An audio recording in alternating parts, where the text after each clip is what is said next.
nos sirve de referencia. Si usted estuvo el domingo pasado, solo llegamos a la mitad de esta primera visión que el profeta Zacarías tuvo. Estuvimos hasta el versículo 11 la semana pasada y solo vimos esta primera visión de una manera muy sencilla la recibió Zacarías. Y esta mañana vamos a completarla hasta el versículo 17, el versículo 12 hasta el versículo 17. Vamos a completar esta visión y poderla entender. Hay dos cosas que me interesan mucho que queden grabadas en nuestra mente y corazón esta mañana, pero también sé que todos están luchando primeramente con el lomo saltado que ya anunció el pastor Guillermo, ¿no? O sea, ya entró la información y la cabeza ya se dividió, ¿no? O sea, ojalá que no me gane, tengo que subir rápido, tengo que agarrar mi plato, ojalá que me lo separen, qué sé yo.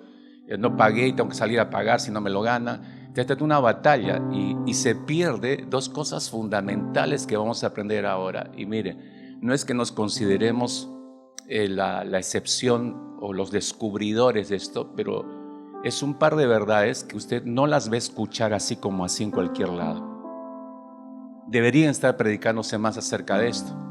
No somos los descubridores de esto, hay mucha literatura, hay predicadores a lo largo de muchos siglos que han estado predicando acerca de esto, pero son esas cosas que no le gusta escuchar a la gente, ¿no? Como siempre he dicho, le gusta escuchar: hábleme de prosperidad, hábleme que me va a ir bien esta semana, hábleme que soy cabeza y no cola, hábleme de cuántas bendiciones más me va a traer el Señor, hábleme de cuán feliz voy a ser a pesar de mis desgracias. La gente quiere escuchar eso ahora, y ahora más que nunca. En nuestros países de América del Sur necesitan mucho ese mensaje. Algunos piensan entre comillas, pero ese no es el mensaje en realidad. Y estamos perdiendo cosas tan vitales, ni siquiera voy a decir tan importantes, tan vitales. Eso significa que si no las conozco van en contra de mi propia vida. Son temas tan vitales, hermanos. Así que le voy a pedir un doble esfuerzo a su cerebro para que se desprenda de este 204 aniversario, ponga a un costado todo lo que tenga que hacer, el almuerzo con toda la familia o la salida al campo, no sé, mañana, pasado, el viaje, no sé lo que tenga usted programado. Y bien por usted, ¿qué va a pasar con la familia? Estamos animando justamente, ya algunos años no estamos haciendo ninguna actividad de celebración de aniversario como en otras congregaciones, que hay un montón de actividades y uno dice: ¿y cuándo tengo tiempo para pasar con mi familia? Y hace muchos años atrás entendimos esto y estamos dando ese espacio, pero trabajamos y todo el resto de los meses hacia atrás hacemos nuestro mejor esfuerzo trabajando para el Señor, evangelizando, discipulando, ministrando, para poder tener este espacio de tiempo y pasarlo tranquilamente con mi familia. Así que esperamos que usted pueda disfrutar este tiempo con su familia, pero ahora es tiempo del Señor y ahora es tiempo de la palabra. Entonces todos mis 5 sentidos, las damas, sus 6 sentidos, colocarlos en la palabra. Eso es lo que necesitamos hacer en esta mañana para entender esta segunda parte de esta primera visión que tuvo el profeta Zacarías. Vamos a orar y le vamos a pedir al Señor que nos guíe hacia su verdad una vez más. Humillados, Señor, absolutamente ante tu presencia, y tal como hemos cantado hace unos minutos atrás, exaltándote solo a ti y expresando que solo tú y nadie más que tú eres digno y merecedor de toda adoración. Y es más que solamente un cántico, Señor. Necesitamos hacer realidad esto, pues si estamos diciendo que tú eres el único digno, merecedor de toda adoración, merecedor de toda honra, pero ¿hasta qué punto nuestras propias vidas están reconociendo en la vida práctica, Señor, de cada día, que tú eres el único sobre nuestra vida, que tú eres el Señor realmente, que tú lo eres todo para nuestras vidas, y por eso te damos gracias y por eso te adoramos? ¿Hasta qué punto eso se ha hecho una realidad en nuestras propias vidas, Señor? ¿Hasta qué punto eres tú el que ocupa el primer lugar? ¿Eres tú el que gobierna? ¿Eres tú el que está enseñoreado de cada una de las áreas de nuestra vida? ¿Hasta qué punto, Señor, hemos logrado esto? Y no por esfuerzo humano, sino por permitirnos ser dirigidos por tu Espíritu. En esta mañana, Señor, no es la excepción. Cada mensaje tuyo, Señor, que proviene de tu corazón, llega ardientemente hacia nuestros corazones. Y oramos una vez más para que la frialdad, el témpano de algunos corazones no apague el fuego de tu palabra en esta mañana, Señor, en nuestro interior. Y no opaque la realidad de lo que tú quieres revelar a nuestras mentes conscientes en este día. En el nombre precioso de Jesús, por eso nos encomendamos bajo tu gracia, Señor, en tus manos. En ese nombre poderoso te suplicamos, Señor, sabiduría y conocimiento para esta porción de tu palabra que estás trayendo para tu iglesia. En Cristo Jesús, Señor nuestro. Amén. Hoy continuamos entonces, mis hermanos, con esta segunda parte del varón entre los mirtos, que es la primera visión de las 8 que tuvo el profeta Zacarías. Entonces retomamos en el versículo 7 de este capítulo 1. Habíamos comentado esas primeras 8 visiones que se nos presentan en este libro. Y en esta primera visión ya vimos que lo que ve es un jinete que está reposando sobre un caballo alazán o rojizo y está situado a las sombras de unos árboles que se llaman mirtos en un terreno profundo, como en una especie de valle, una hondura, ¿no?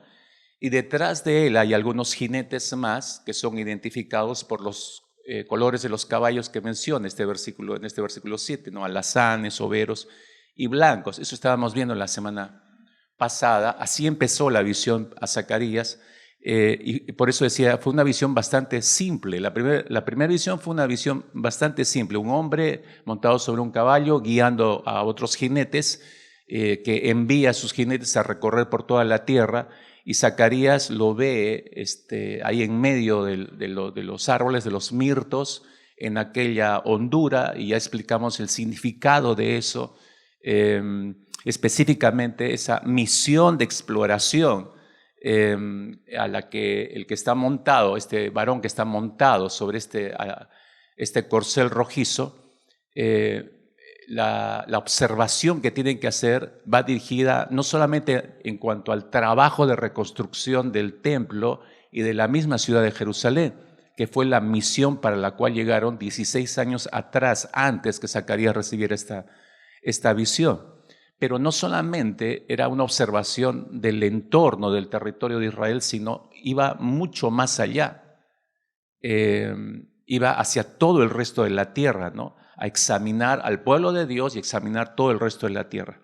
Cierto historiador bíblico dijo lo siguiente, refiriéndose a esa tropa de jinetes, ¿no? Dijo, la tropa de jinetes eran emisarios del Señor enviados en misión mundial, al igual que los monarcas persas. Y ahorita usted va a entender por qué hace la relación este autor con el imperio persa. Al igual que los monarcas persas que usaban mensajeros en corceles veloces para mantenerlos informados sobre los asuntos relacionados con su imperio. Así el Señor sabía todo acerca de los países de la tierra. Es interesante que el Señor, en la visión que le da a Zacarías, usa elementos que pueden ser entendidos inmediatamente, que son familiares para ellos. Estos corceles que van, estos jinetes que van a hacer observaciones, no era desconocida esa forma de actuar y ese tipo de misiones porque la habían visto por años los de Israel, a través de los ejércitos enemigos que siempre estuvieron subyugándolos a ellos, ¿no? Otra de las cosas que vimos la semana pasada es que el Señor nos hizo percatar en esta primera parte de esta visión fue que estos jinetes parecen ser observadores y no mensajeros de juicio. Por eso hicimos la comparación con Apocalipsis 6, porque muchos creen ver que son los mismos caballos y los mismos jinetes de Apocalipsis 6, y dijimos y explicamos que el contexto de Apocalipsis 6 es de juicio. El contexto de Zacarías capítulo 1 no es de juicio, es de observación y es de consolación encima. Entonces no cuadra ahí que sean los mismos jinetes. Los de Zacarías 1 tienen una misión específica, igual que los de Apocalipsis capítulo 6, pero son misiones distintas las de ambos grupos. Por otro lado, sabemos, y vimos eso la semana pasada también, que el varón que está montado sobre el corcel rojizo es el ángel de Jehová, es Dios mismo, es la persona de Jesucristo, es el mismo Señor que se manifestó a Abraham, si retrocedemos hasta el libro de Génesis, antes de su encarnación y antes de su nacimiento en Belén. Y recordemos que el apóstol Juan dice algo interesante, que esto lo adiciono a lo que hemos estado viendo la semana pasada. es que el apóstol Juan, en el capítulo 1 de su evangelio, en el versículo 18, para ser más específicos, Juan dice que a Dios nadie le vio jamás. A Dios nadie le ha visto jamás.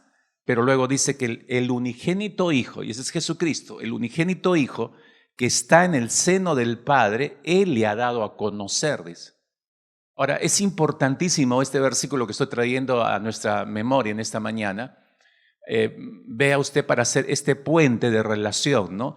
Porque luego el apóstol Pablo, el apóstol Juan, después de decir que a Dios no le ha visto nadie más, pero es Jesucristo el que lo ha dado a conocer, el que lo ha revelado, y evidentemente cuando el Señor vino aquí, entonces luego encontramos en los escritos del apóstol Pablo, en su primer carta a Timoteo, capítulo 6, versículo 16, se está refiriendo a Dios Padre, el apóstol Pablo, a Timoteo, y le dice ahí en el capítulo 6 de esta primera carta a Timoteo, en el versículo 16, el único que tiene inmortalidad,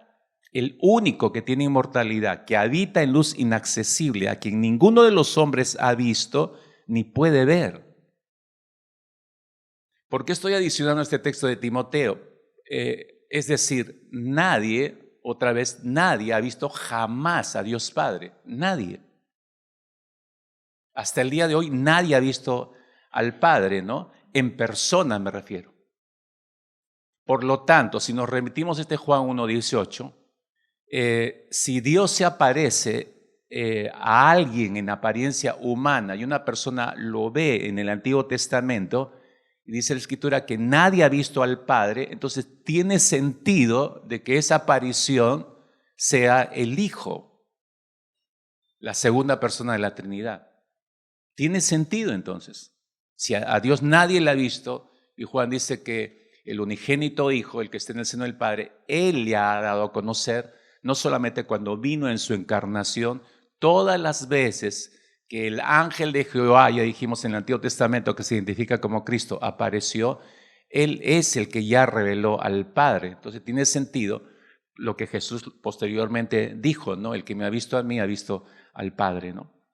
Entonces, volviendo a Zacarías capítulo 1, en el versículo 11, en esta oportunidad que es donde llegamos nosotros el domingo último, ¿qué se nos dice en este pasaje? Se nos menciona que los otros jinetes habían recorrido la tierra y que traen el informe, y el informe específicamente al varón que está sentado, al ángel de Jehová en aquel corcel rojizo, era que en la tierra había paz. Ahora bien, el domingo pasado comentamos que 5.000 años, según los científicos, 5.000 años de historia mundial registrada para los seres humanos, de esos 5.000 años hay solamente 200 años, dijimos, que han sido de completa paz sobre esta tierra.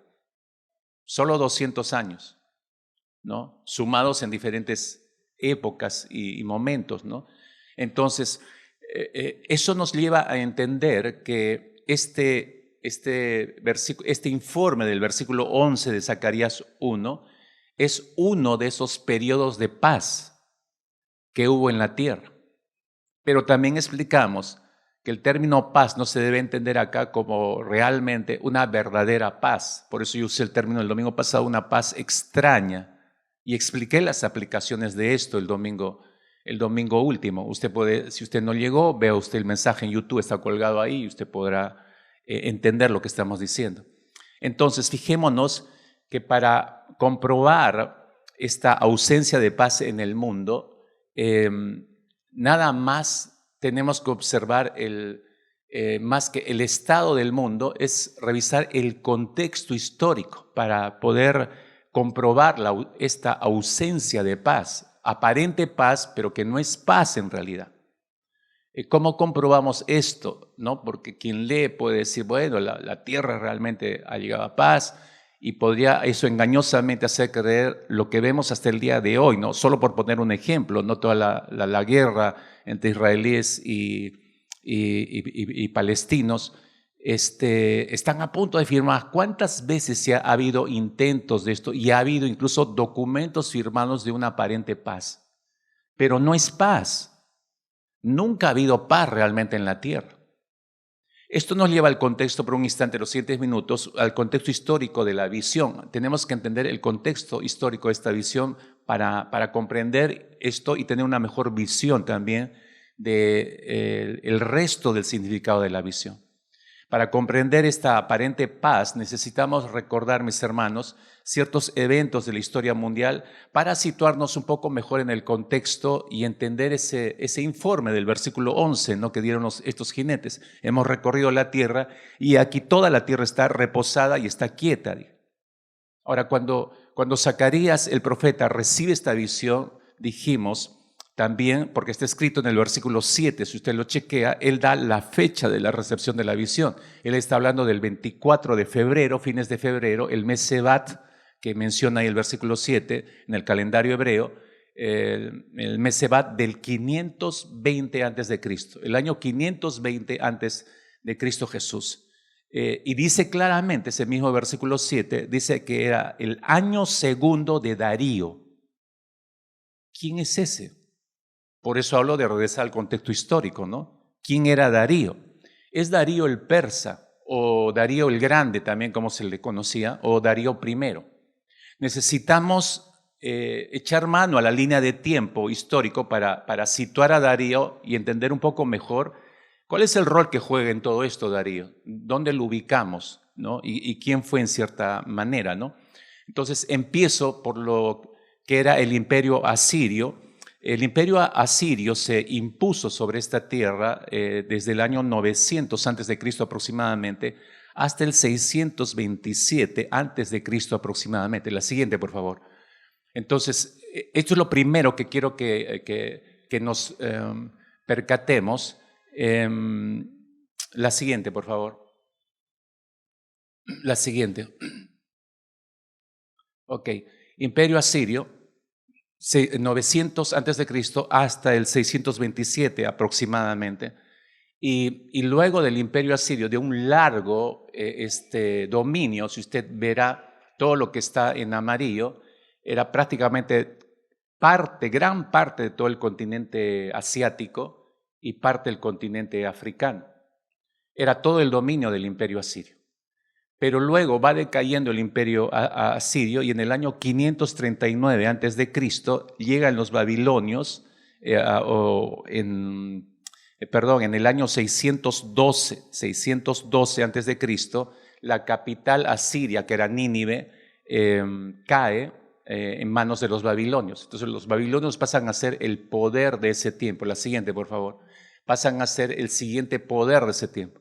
Simplemente toman todo el territorio que era asirio y lo extienden un poco más en el sector de Arabia, pero lo extienden un poco más hacia el norte del continente asiático, el imperio babilónico.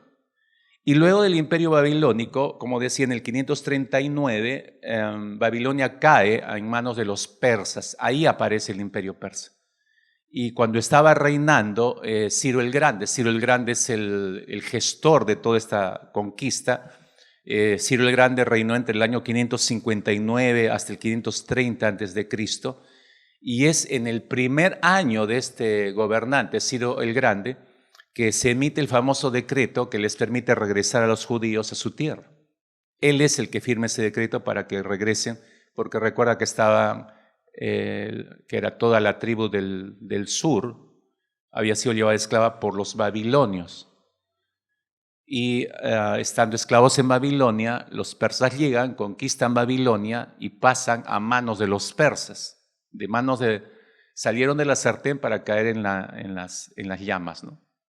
Entonces, pero entra Ciro el Grande y él extiende muchísimo más el reino, ya cubre prácticamente todo el continente asiático, no solamente la parte de Arabia, y prácticamente llega al borde casi o frente a Macedonia, lo que en ese tiempo, o en el tiempo del Nuevo Testamento, se conoce como Asia Menor, lo que actualmente es Turquía.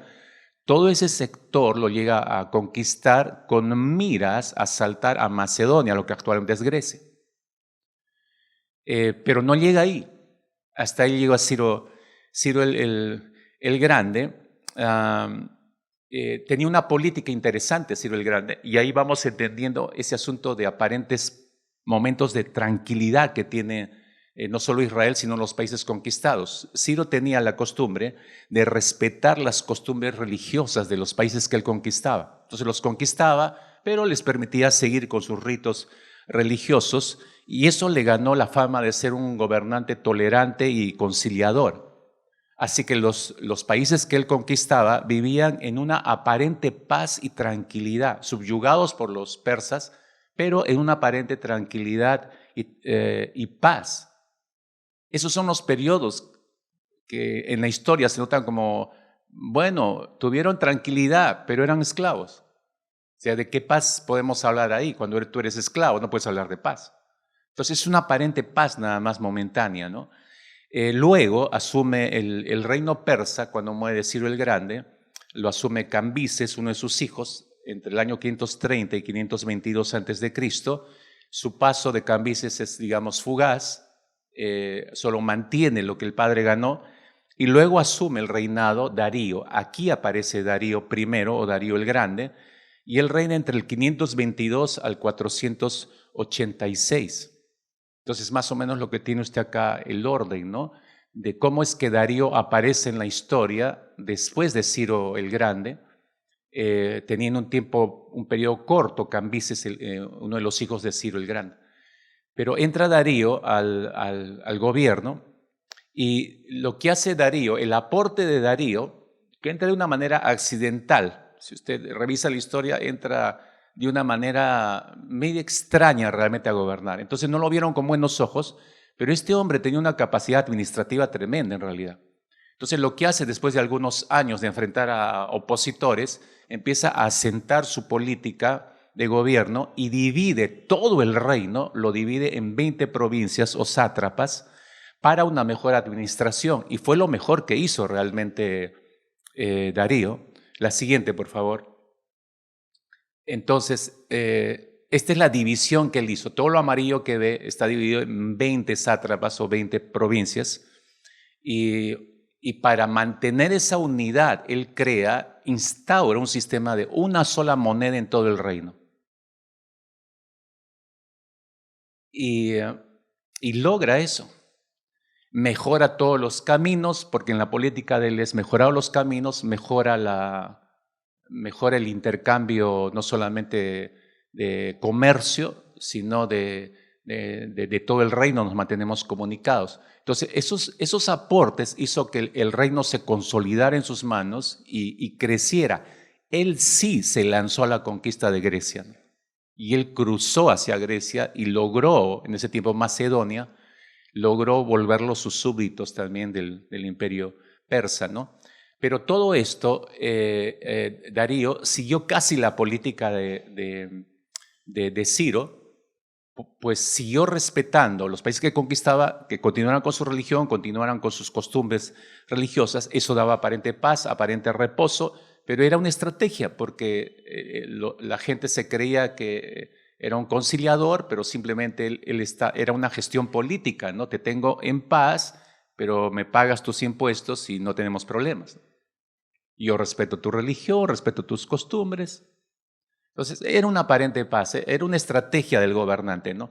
Este estado es el que observan los jinetes del capítulo 1 de Zacarías, versículo 11, este estado de paz, pero te das cuenta esas condiciones, esa atmósfera que estos gobernantes crearon, y esto es importante entenderlo porque si tú te das cuenta, ahí junto al mar Mediterráneo estaba en el tiempo de Darío la sátrapa de Ebir Nari, y ahí Ebir Nari, pegada al Mediterráneo, ahí estaba Jerusalén, ahí estaba el pueblo judío.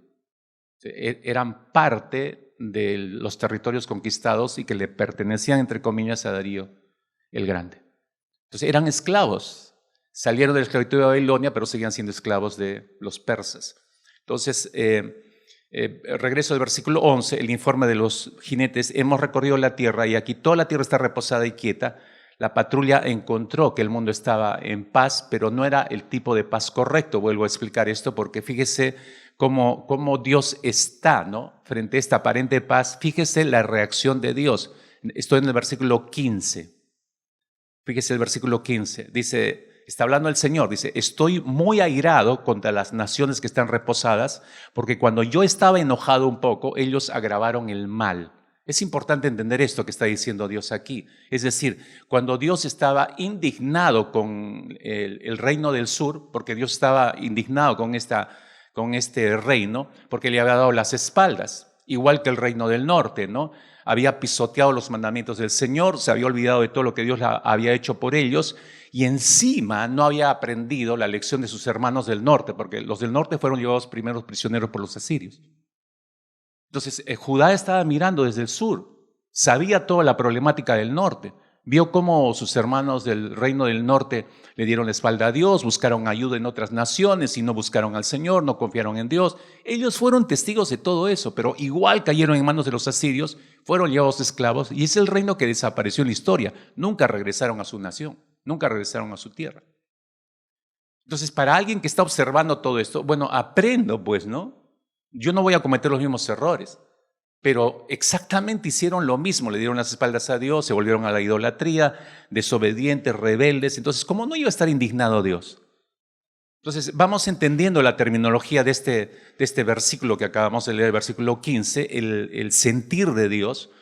Y entonces los reinos del sur debieron entender, como decía, y recordar que nadie se puede burlar de Dios así como así e ir en contra de la voluntad del Señor sin pagar un alto precio. Es un juego en nuestra mente que lo seguimos creyendo hasta el día de hoy. No va a pasar nada, no me va a pasar nada. Claro, no te pasa ahora nada. Tu vida sigue normal, tú sigues pecando, sigues llevando una doble vida. No pasa nada. Esa es la apariencia en el tiempo. Pero tal como dice la Escritura, un día te alcanza el pecado y te mata. Si tú vas a esperar ese tiempo, bueno, continúa sin hacer ningún cambio, ¿no? Ahora vamos entendiendo por qué el Señor nos ha detenido a estas alturas. Oye, evalúa tus 6 meses atrás. No vaya a ser que estés yendo camino de muerte y ni siquiera te das por entendido, ¿no? Hay reajustes que hacer, hay cambios que hacer. Judá no lo hizo, debiendo haber aprendido la lección del norte, pero no lo hizo, ¿no? ¿Por qué? Porque la paga del pecado es muerte, se olvidaron de eso. Entonces, al seguir por ese mismo camino el reino de Judá, Dios, indignado obviamente, los castigó por medio de esta disciplina a través de los babilonios. Entraron los babilonios, los arrasaron, los llevaron cautivos, 70 años en Babilonia. Era la disciplina impuesta por Dios, ojo. Esto no es solamente una conquista, sucedió por casualidad, los agarró desprevenidos, no tenían buenos ejércitos. No, era la disciplina de Dios. Y Dios permitió que ocurriera esto. A pesar que Dios tiene un compromiso hasta el día de hoy de protección sobre Israel, pero protección efectiva mientras Israel obedezca y le siga a Dios al 100%.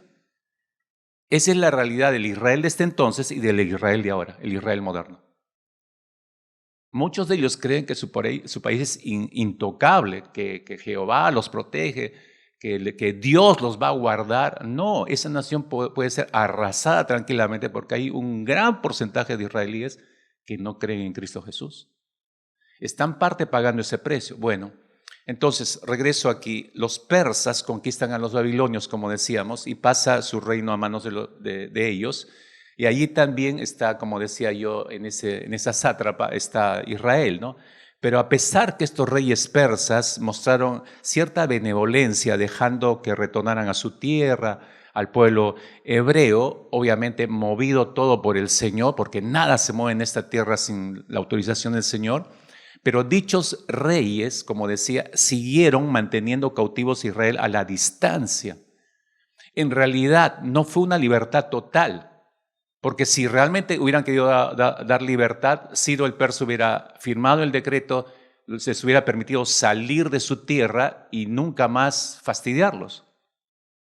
Dejarlos libres y dejarlos libres. Pero no, financió, todos los apoyó, pero sigue siendo mío.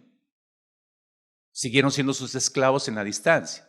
Llegan los persas y continúan la misma figura. Entonces nunca fue una verdadera libertad en realidad, no ocurrió esto, así que Israel siguió siendo esclavo y siguió siendo tributario de Persia en este tiempo, ¿no? Entonces Dios estaba enojado por eso. Y aquí entra a tallar lo que leíamos en este versículo 15. Dios está enojado con las naciones del mundo porque estaban tranquilas mientras el pueblo de Dios seguía sufriendo la esclavitud. O sea, no se está entendiendo la figura, ¿no? O sea, Dios está indignado. Yo estoy tratando con mi pueblo. Yo he permitido que vaya como esclavo a Babilonia y que siga en manos de los persas. Pero si ustedes le dan libertad, pues denle libertad total. Pero ellos no es libertad total, siguen siendo sus subsidiarios, siguen siendo sus esclavos. Entonces, a la disciplina que Dios está aplicando, ahí entra a tallar esta frase, hay mal sobre mal. O sea, ellos agregaron mal y eso le indignó al Señor. Porque en las manos del Señor estaba todo el movimiento babilonio en la conquista, está bajo el control de Dios. Todo el movimiento persa después está en manos de Dios. Nada ocurre sin autorización de Dios.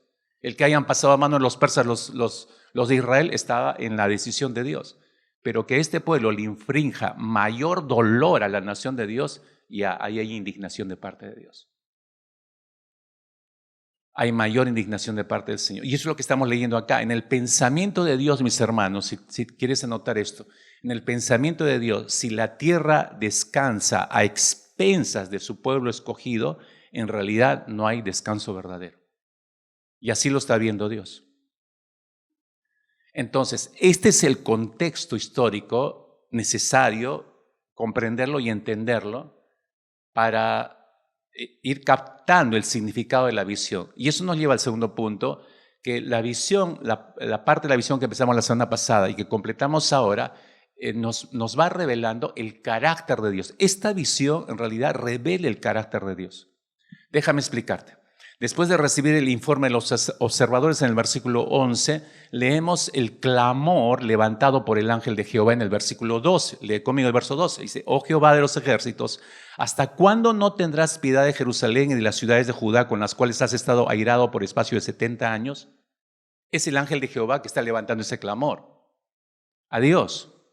Entonces, Israel, ahora piensa esto, sitúate en el tiempo, ¿no? Israel, este es el remanente que ha regresado después de 70 años de esclavitud. Israel ya está en su tierra.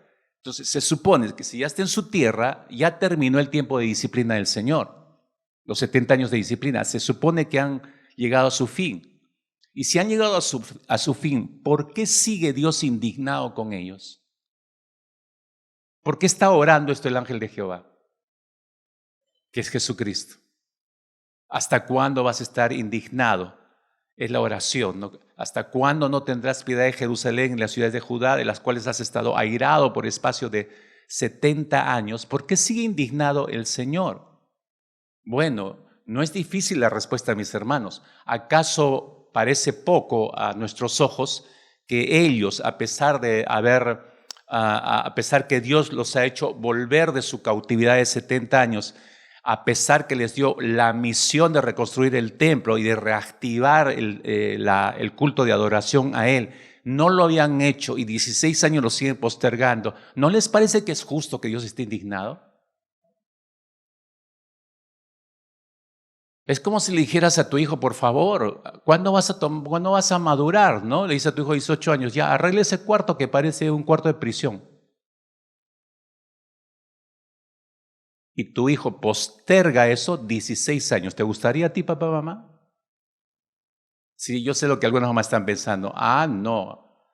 A los 2 minutos, si no me das, agarro el palo de escoba y se lo parto en la cabeza, ¿no?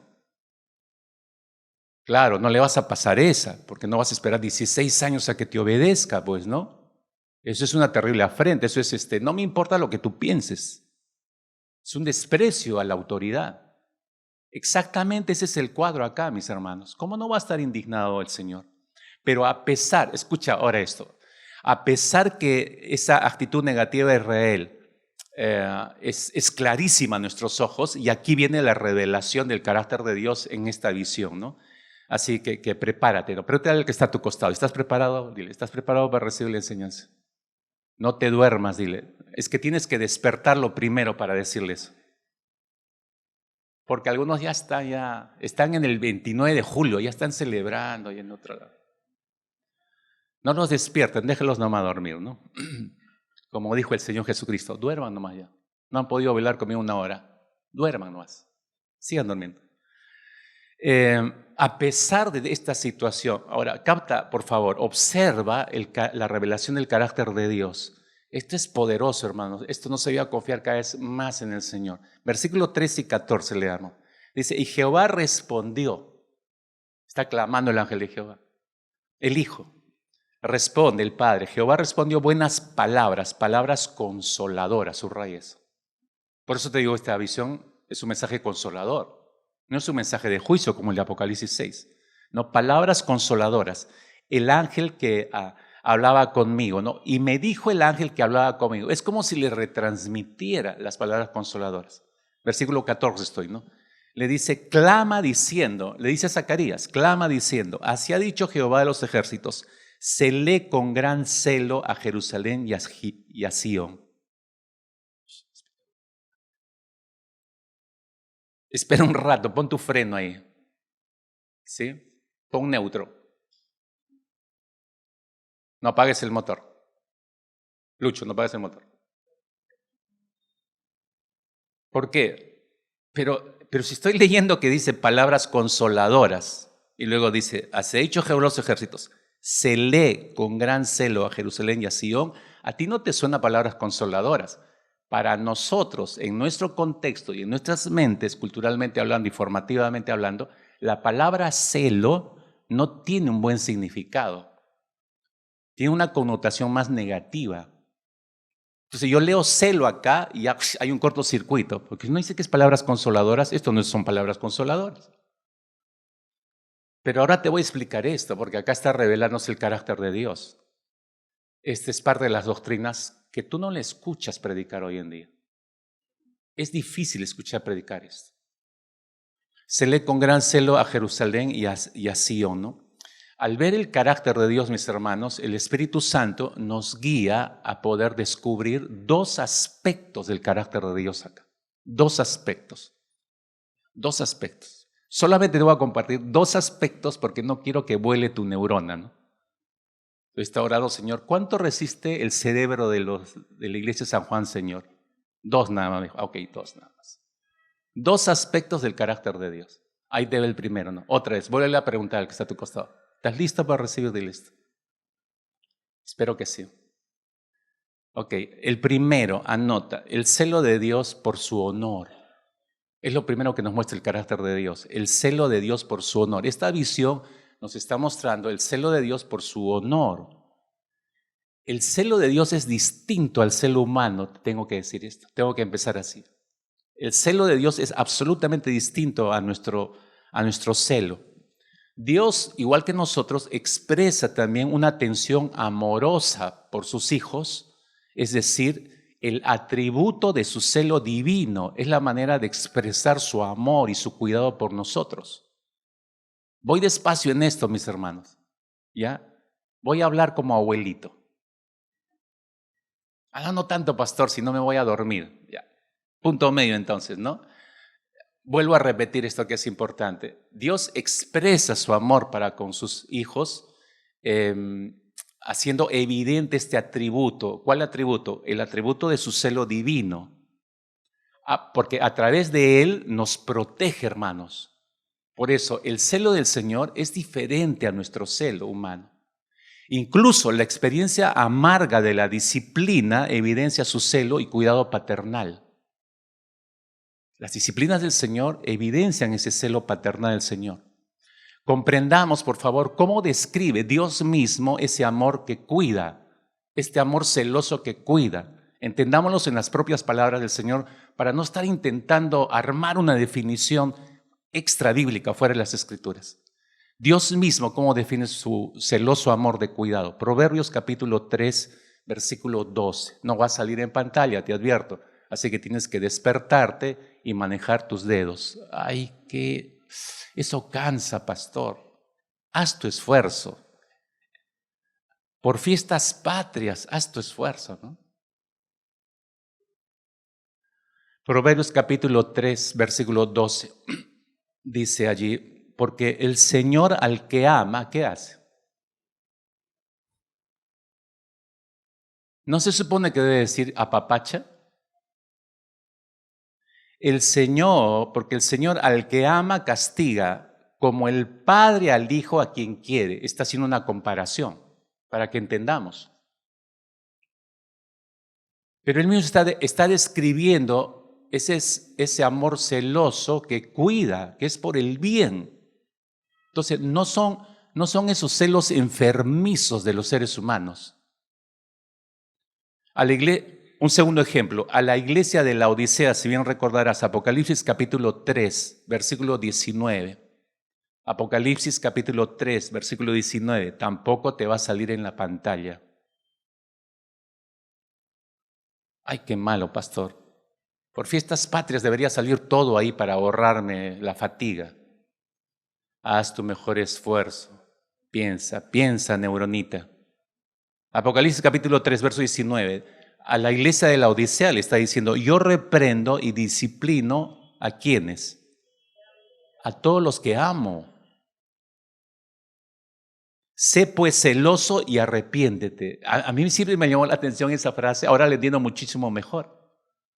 Al entender esta visión y al entender la revelación del carácter de Dios en esta visión, al entender el celo del Señor, releo el texto y te explico. Apocalipsis 3:19 le está diciendo a esta iglesia, yo reprendo y disciplino a todos los que amo. Sé pues celoso y arrepiéntete. Y si has leído Apocalipsis, esta iglesia era terrible.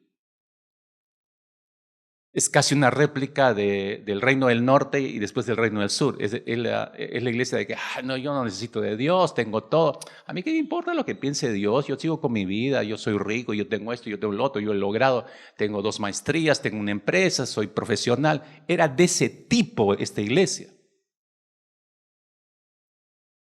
Y a esta iglesia le está diciendo el Señor, yo reprendo y disciplino a todos los que amo, sé pues celoso y arrepiéntete. En otras palabras, lo que Dios le está diciendo a esta iglesia, así como te muestro mi amor, escucha, es lo que está diciendo la Odisea, así como te muestro mi amor a través de mi celo protector, a través de mi celo disciplinador, así te mando que tú también seas celoso también para mostrar tu amor hacia mí a través de tu obediencia. Es decir, una celosa obediencia. Yo creo que necesitas apuntar eso para masticarlo despacio en tu casa. Sabes que debes obedecer al Señor, pero te estoy agregando este término. Si Dios es celoso y Él es mi Padre, yo tengo que hacer una réplica. Tengo que comportarme como mi Padre se comporta. Si mi Padre es celoso para cuidarme y para disciplinarle, ¿yo cómo le respondo? Con una obediencia celosa también. Debería ser así, mis hermanos. Sin embargo, hay personas que niegan que este sea un atributo de Dios. El celo de Dios, si no puede ser ningún atributo. Claro, lo piensan desde el ángulo humano, pero no podemos medirlo desde el ángulo humano. Nosotros somos seres caídos. Hay naturaleza de pecado. Por eso digo, nuestro celo es diferente al celo de Dios. Por lo general, esa opinión surge cuando se compara el celo divino con el de los seres humanos y es mal punto de partida, obviamente, ¿no? Es cierto que algunas personas, y creo que tú debes saber eso también, algunas personas pueden llegar a demostrar un celo sano, digamos, lo pongo entre comillas. Algunas personas pueden manifestar un celo sano, pero en general, mis hermanos, en términos generales, los celos pueden ser o suelen ser enfermizos y nocivos. ¿Por qué? Porque nacen desde nuestro orgullo y desde nuestro egoísmo. El celo humano es falible, el celo humano es dañino por nuestra naturaleza caída. Por eso es malo el celo humano. Escasos los momentos en que puede haber digamos, como decía, un celo sano, ¿no? un celo bueno, ¿no? Un celo de cuidado amoroso. El celo de Dios nunca es pecaminoso, mis hermanos, como suele ser el nuestro. Nunca. Siempre que colocamos al Creador en la misma dimensión, mis hermanos, que la criatura, consciente o inconscientemente podemos hacer esto, estamos tratando de humanizar a Dios. Por eso decía, es un mal punto de partida para analizar el celo de Dios.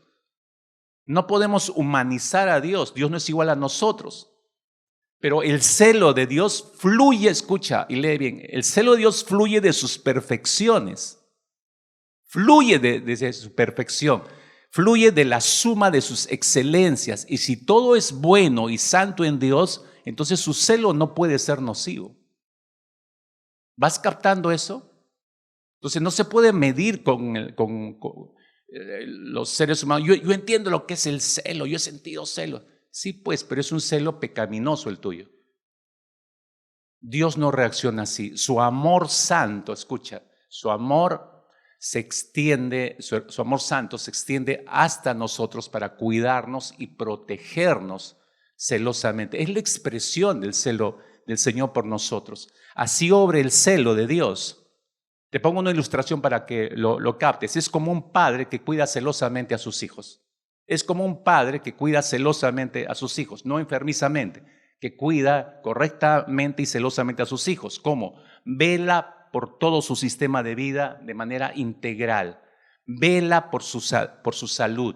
Vela por todas sus necesidades. Vela por la manera en que la educación escolar está moldeando sus mentes y está transmitiendo valores a la mente de su hijo. Vela por sus relaciones personales, ¿no? Amistades, y sabiamente corrige y disciplina, transfiriendo fe en Dios en toda la manera de vivir de ese hijo, de esa hija.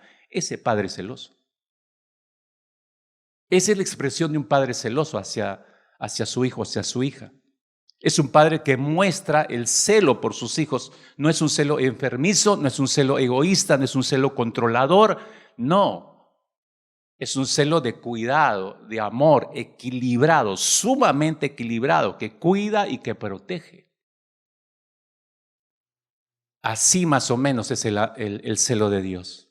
¿Qué significa que Dios es celoso, mis hermanos? Habría muchos pasajes que muestran, no hay tiempo para eso, pero que nos muestran lo celoso que es Dios, pero hay uno que escogí, que es uno de los más conocidos, que es el segundo mandamiento de la ley de Dios. Éxodo capítulo 20 en tu Biblia, versículo 4 hacia adelante, nos describe el segundo mandamiento de los 10 que le entregó a Moisés inicialmente. Este segundo mandamiento dice así, versículo 4 al 6, no te harás imagen ni ninguna semejanza de lo que está arriba en el cielo, ni abajo en la tierra, ni en las aguas debajo de la tierra. No te inclinarás a ellas, ni las honrarás, porque yo soy Jehová tu Dios fuerte, celoso, que visito la maldad de los padres sobre los hijos hasta la tercera, cuarta generación de los que me aborrecen, y hago misericordia a millares, a los que me aman y guardan mis mandamientos. Observa la declaración directa de Dios en el versículo 5, como él mismo se califica como un Dios celoso. Él mismo se está calificando así. ¿Qué significa que Dios es celoso? El teólogo Wayne Grudem lo explica de la siguiente manera, me pareció genial su explicación, la traigo para ustedes. Grudem la describe así: el celo de Dios significa que Él continuamente busca proteger su honor. Y te doy tus 5 segundos para que pienses en eso. Porque si crees que esto es sencillo, sí, ya lo entendí. No lo has entendido. Es más que solo una definición teológica. Es profunda, muy profunda.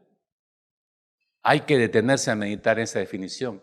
El celo de Dios significa que Él continuamente busca proteger su honor. Y aquí supongo que voy a empezar a ocasionar ciertos cortocircuitos en tu cerebro. Otro erudito bíblico indica acerca del celo de Dios lo siguiente: el celo del amor de Dios con respecto a su pueblo, del pacto que está desposado con Él. Celo del amor de Dios con respecto a su pueblo, del pacto que está desposado con Él. Está tomando la figura del matrimonio prácticamente. Es decir, el celo del esposo que cuida a la esposa y viceversa. Entonces podemos decir, con estas dos definiciones, podemos decir que la expresión el celo de Dios, esa expresión contiene dos verdades, mis hermanos. Dos verdades entrelazadas. La siguiente, por favor. Dos verdades entrelazadas. ¿Cuáles son estas dos verdades entrelazadas? Por un lado está que Dios protege el honor de su nombre, pero por el otro lado está que cuida y protege a su pueblo. Esas dos verdades entrelazadas es el celo de Dios. Protege por un lado el honor de su nombre y por otro cuida y protege a su pueblo, ¿no? Es fundamental, mis hermanos, captar esto. Observa que todos los pasajes bíblicos que hablan del celo de Dios, que no tenemos tiempo para revisarlo, habría todo un mensaje solamente leer versículo tras versículo, que son bastantes. Entonces, todos los pasajes bíblicos que hablan del celo de Dios, todos ellos, mis hermanos, priorizan en el honor de Dios y en su gloria. Todos priorizan en el honor de Dios y en la gloria de Dios.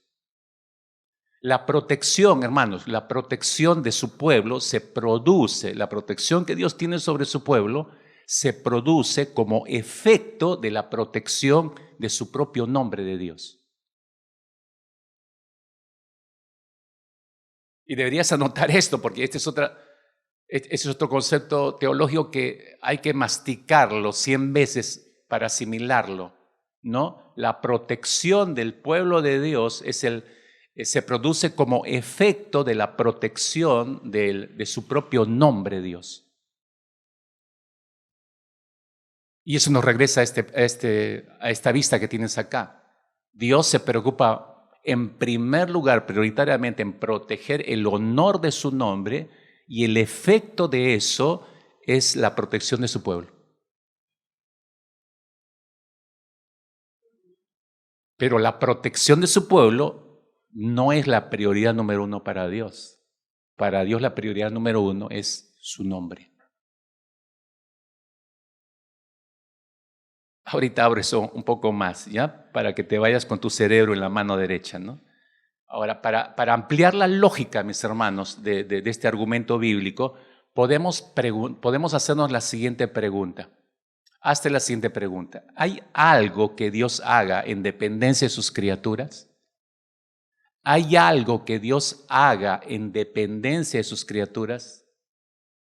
O lo puedo preguntar de otra manera. ¿Dios depende, para hacer algo Dios depende de sus criaturas? La respuesta obvia, ¿cuál es? No, no lo hay. No hay absolutamente nada de eso. Lee con cuidado lo siguiente. Dios es autosuficiente y todopoderoso. No necesita, Dios absolutamente no necesita de nada ni de nadie para subsistir o llevar a cabo sus propósitos. ¿Estamos de acuerdo con eso, hermanos? De hecho que sí, Dios declara que sus acciones en la creación y la redención son realizadas para honor de Él. Todo lo que Él hace es para su propio honor. Te doy algunas ilustraciones rápidamente frente a las infidelidades de Israel, que son cientos que le dieron las espaldas al Señor. Dios le dice a Israel, lee este texto con cuidado, Isaías capítulo 48, porque vamos a regresar en un instante ese versículo. Isaías 48, versículo 9 al 11. Busca en tu Biblia. Isaías 48, versículo 9 hasta el 11. Mira lo que dice el Señor. Dice, versículo 9 de Isaías 48. Por amor de mi nombre, subraya si quieres eso. Si tienes un buen lapicero, subraya esa frase, porque vas a darte cuenta cómo se repite este concepto. Por amor de mi nombre, está hablando Dios a Israel. Por amor de mi nombre, diferiré mi ira. Voy a postergar mi ira. ¿Pero por qué? Porque te amo mucho, Israel, eres mi hijo favorito. No dice, es por amor de mi nombre, dice el Señor. Diferiré mi ira. Luego dice, y para alabanza mía la reprimiré para no destruirte. Para alabanza mía. Verso 10. He aquí, te he purificado, y no como a plata, te he escogido. Mira lo que ha hecho el Señor. Te he purificado, te he escogido en horno de aflicción. Verso 11. ¿Por qué ha hecho esto? Porque eres mi hijo preferido, eres lindo y por eso te escojo y te purifico. Lee con cuidado el verso 11, esta es la razón. Dice, por mí, por amor de mí mismo lo haré, para que no sea amancillado mi nombre y mi honra no la daré a otro.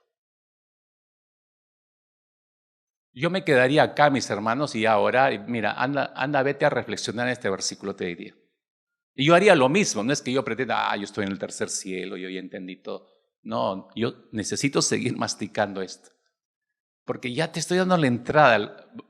Vamos a pasar al siguiente aspecto del carácter revelado, pero esto ya te da la pauta, ese es mi puente para pasar al siguiente punto, porque ya te está diciendo el texto solo el Señor, mira, yo no lo hago por ti.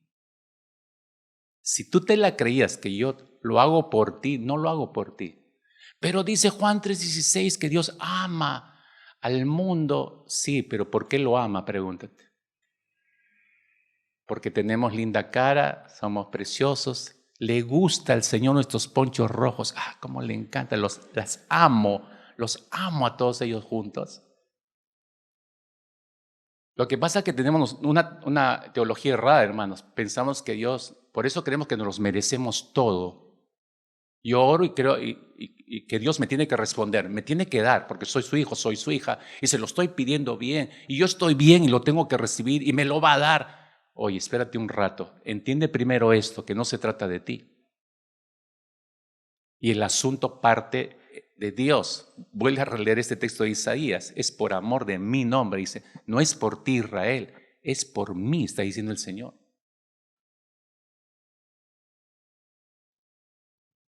Dios no le dice, hecho todo esto por ti, es más, le deja en claro a Israel que no lo ha hecho por ellos, sino por amor del propio nombre de Dios.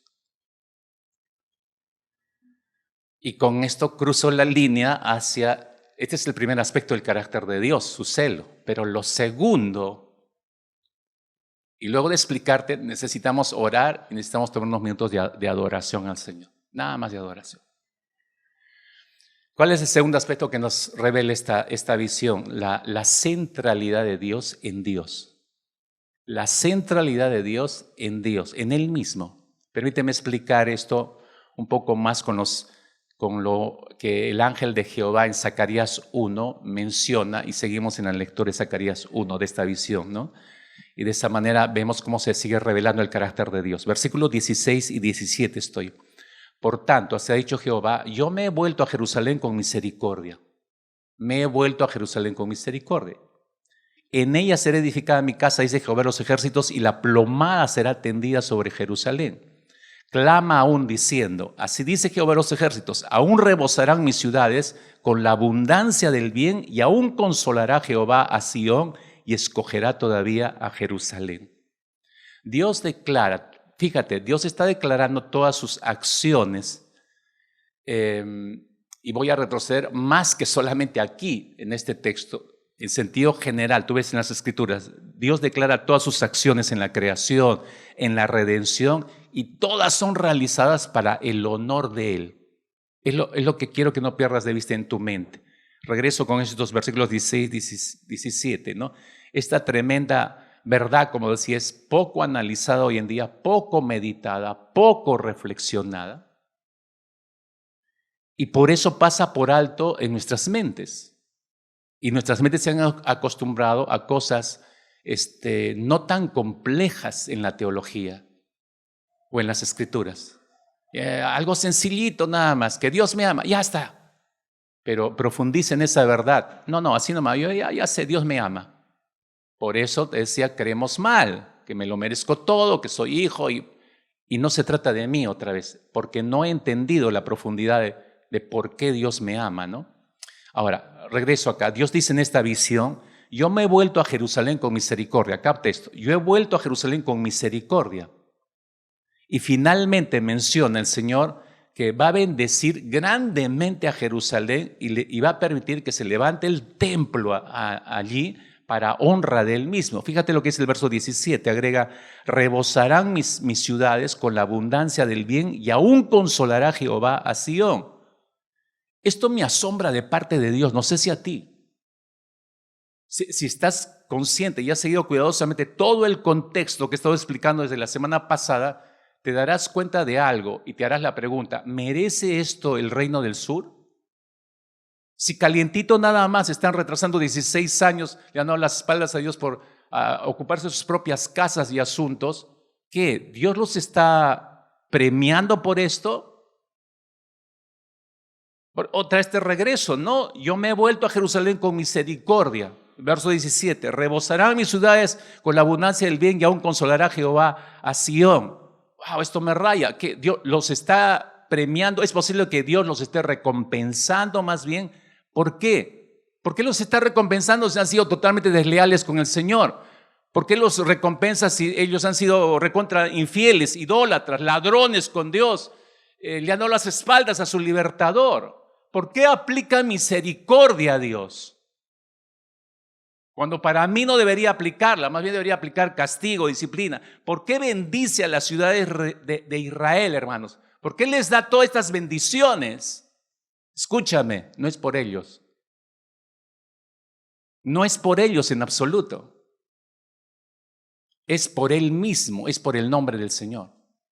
Es por el honor del nombre de Dios. Es por eso que Dios, Él prometió y él siempre va a honrar lo que ha prometido. Su primera preocupación es honrar su propia palabra, dar honra a sí mismo, a su nombre. Él jamás va a faltar a su palabra. Él prometió que sería así. Salmo 121, versículo 4 hacia adelante. Salmo 121, versículo 4 hacia adelante. No va a salir en pantalla. He aquí, no se adormecerá ni dormirá el que guarda a Israel.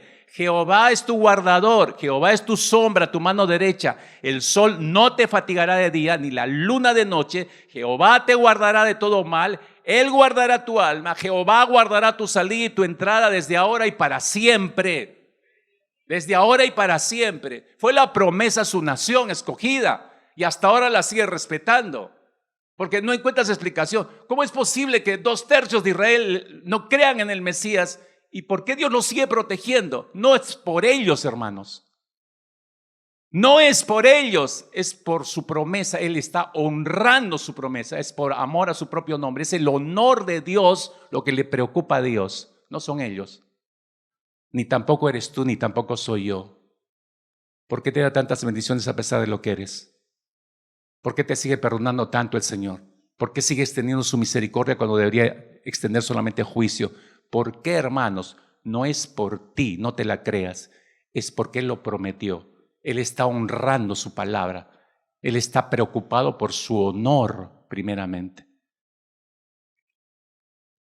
¿Quién es la persona más centrada de Dios en el universo? ¿Quién es la persona más centrada en Dios en el universo entero? ¿Quién está más pendiente de Dios en el universo entero? Dios mismo. Entonces, ¿qué? ¿Dios es un idólatra? No. La respuesta es no. Dios no es un idólatra, no tiene otros dioses delante de Él. Jamás lo ha tenido y jamás lo tendrá. Entonces, ¿cuál es el fin principal de Dios? Este es el fin principal de Dios, mi hermano, mi hermana. Léelo bien. El fin principal de Dios es el de glorificar a Dios y gozar de su gloria por siempre. Pero yo no debería estar ahí metidito en el medio. Yo soy su hijita preferida, su hijito preferido. Estoy en el bolsillo derecho de Dios y me lo merezco todo. No. El fin principal de Dios es de glorificar a Dios mismo y gozar de su gloria por siempre.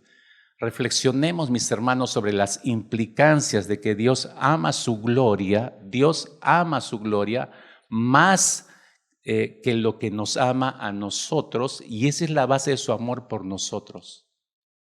Repito, anota, esta es otra frase que tienes que masticar, como te digo, despacio. Dios ama su gloria más que nos ama a nosotros, pero esa es la base de su amor por nosotros.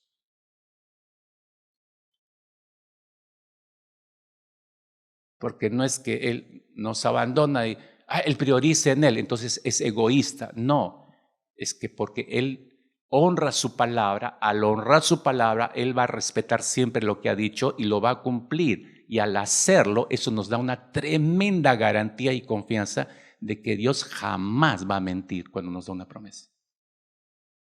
¿Entendiste eso? Jamás, porque Él siempre va a honrar su palabra. Siempre va a honrar sus promesas. El compromiso supremo de Dios es con Él mismo y no con nosotros. Y en eso estriba nuestra seguridad. Dios ama su gloria por encima de todo, mis hermanos. Siempre va a amar su gloria por encima de todos. Ahora entiendes un poco mejor, regreso al texto. Con todo esto, supongo que ya debe quedarte más en claro el texto de Isaías capítulo 48, verso 9 hasta el 11 que leímos hace un instante. Ahora supongo que te quedará más en claro. Por amor de mi nombre diferiré mi ira y para alabanza mía la reprimiré para no destruirte. He aquí te he purificado, no como a plata, te he escogido en horno de aflicción. Por mí, por amor de mí mismo lo haré, está diciendo el Señor. Ahora, espero que lo entiendas un poco mejor. Dios acaba de llevar su salvación por amor de Él. Dios justifica al pueblo llamado por su nombre para que Él pueda ser glorificado. Déjame leerte algunos versículos donde se va confirmando esto una tras otra vez en las Escrituras, pero yo sé que los has leído, varios de los que te voy a leer, pero han pasado desapercibidos. No has visto esto que recién te estoy explicando. Y ha pasado así de largo de tu mente. Ezequiel capítulo 36, versículo 22. 22 y 23, y voy a incluir el versículo 32 también. Por tanto, di a la casa de Israel, y se podría aplicar acá y dilo a todas las iglesias, ¿no? Así ha dicho Jehová el Señor, no lo hago por vosotros. Este texto no lo deja bien en claro, hermanos. No lo hago por vosotros, oh casa de Israel, sino por causa de mi santo nombre. Ahí tú ves el contraste.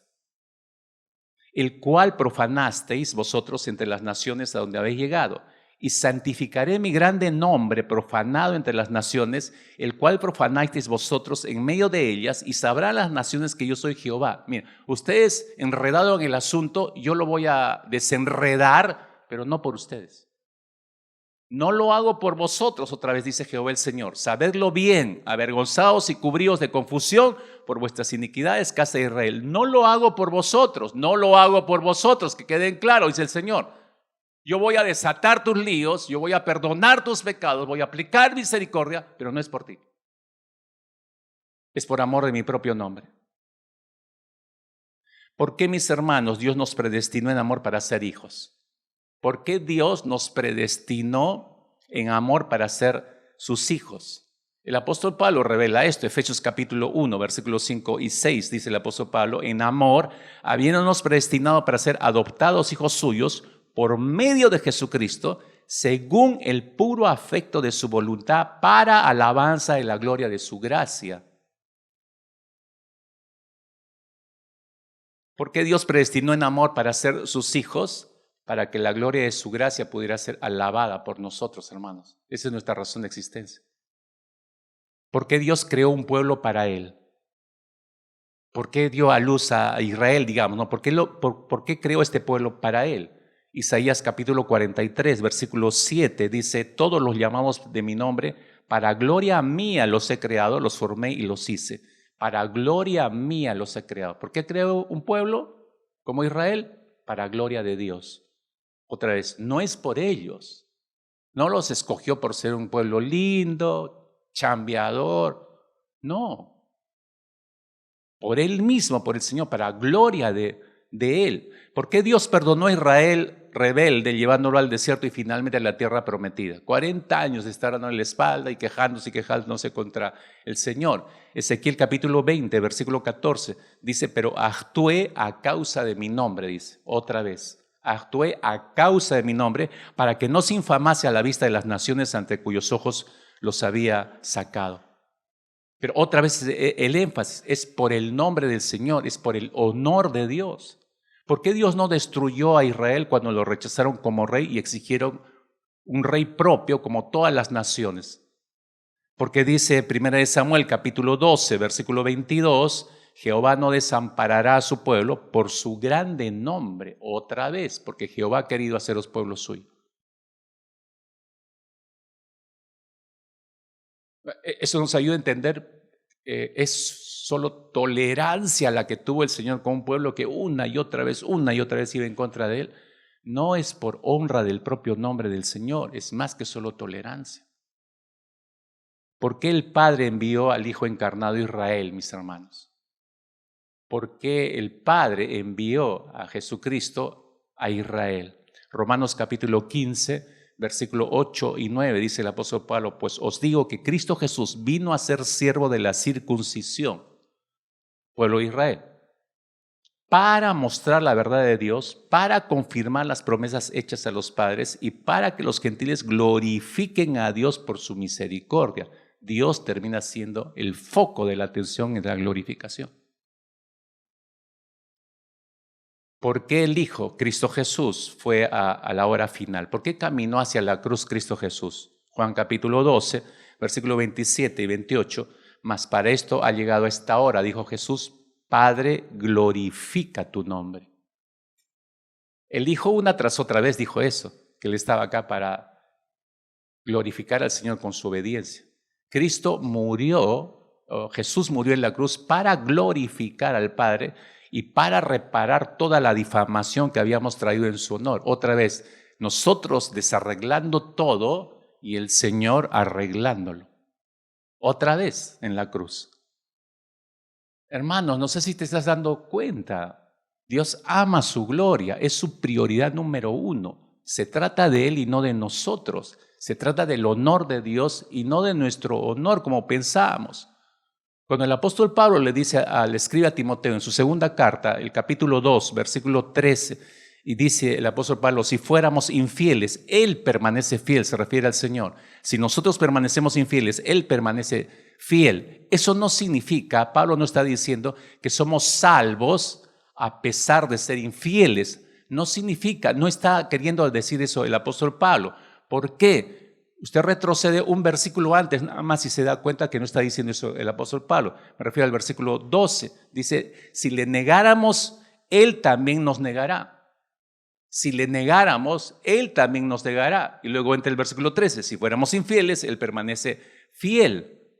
Más bien como lo explica este versículo, dice, Él permanece fiel. Significa que Él no puede, hermanos, Él no puede negarse a sí mismo. La siguiente, por favor.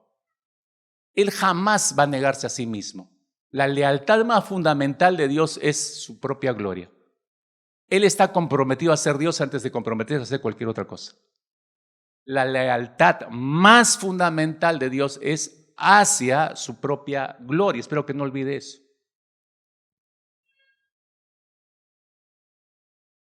Necesitamos comprender, mis hermanos, que la respuesta a nuestras oraciones, y esto para ayudarte a entender cuando oramos, porque oramos, como decía, pensando que soy el hijo preferido del Señor y me tiene que responder porque yo soy su hijo, su hija, Él es mi padre y me tiene que responder. No te tiene que responder necesariamente.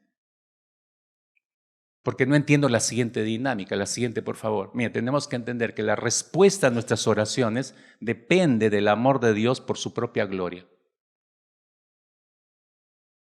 Y nosotros debemos exponer nuestros argumentos ante su trono o nuestras necesidades o lo que queramos expresar ante el Señor sobre la base de que Dios lo hace todo por amor a su nombre.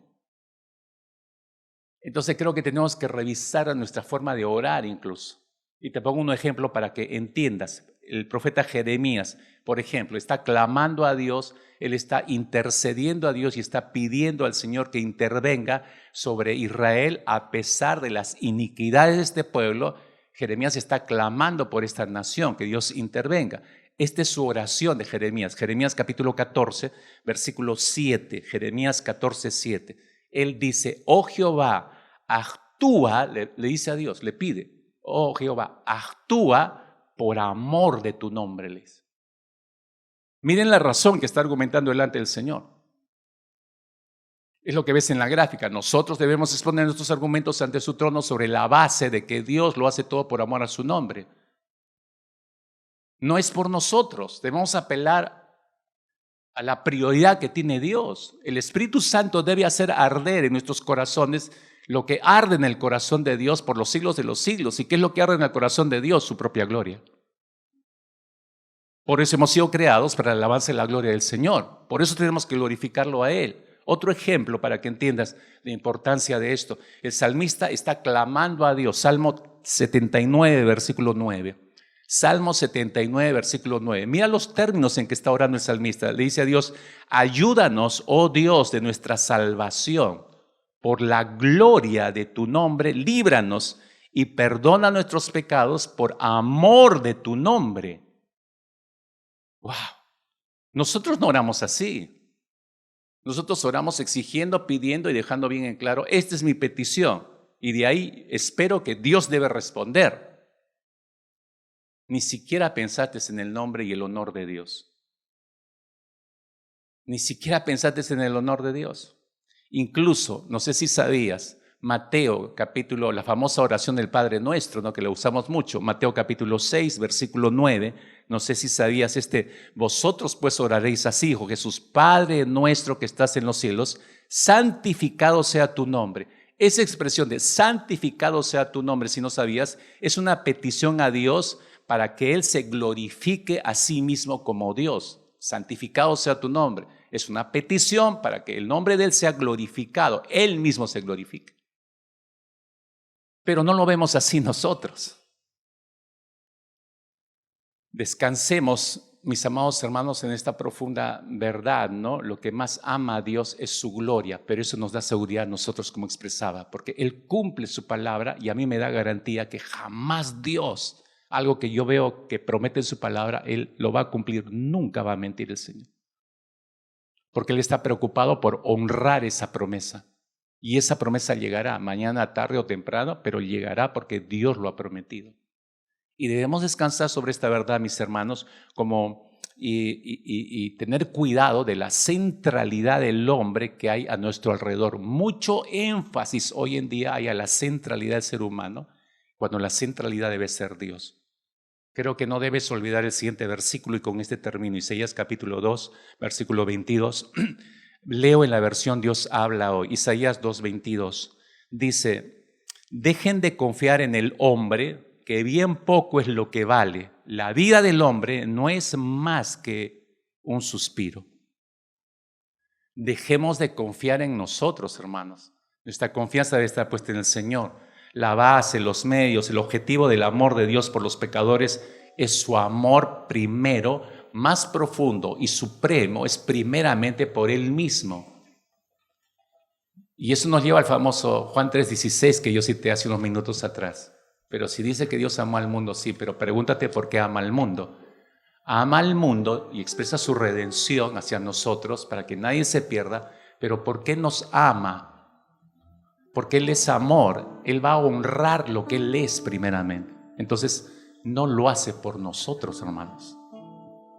Lo hace primeramente por honrarse a Él mismo. Y al hacerlo Dios, al honrarse a Él mismo, entonces nos cuida y nos alcanza esa bendición a nosotros.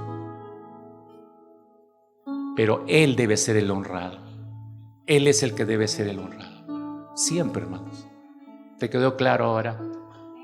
Dios es primero. Tú no eres primero. Cierra tus ojos ahí un instante, por favor.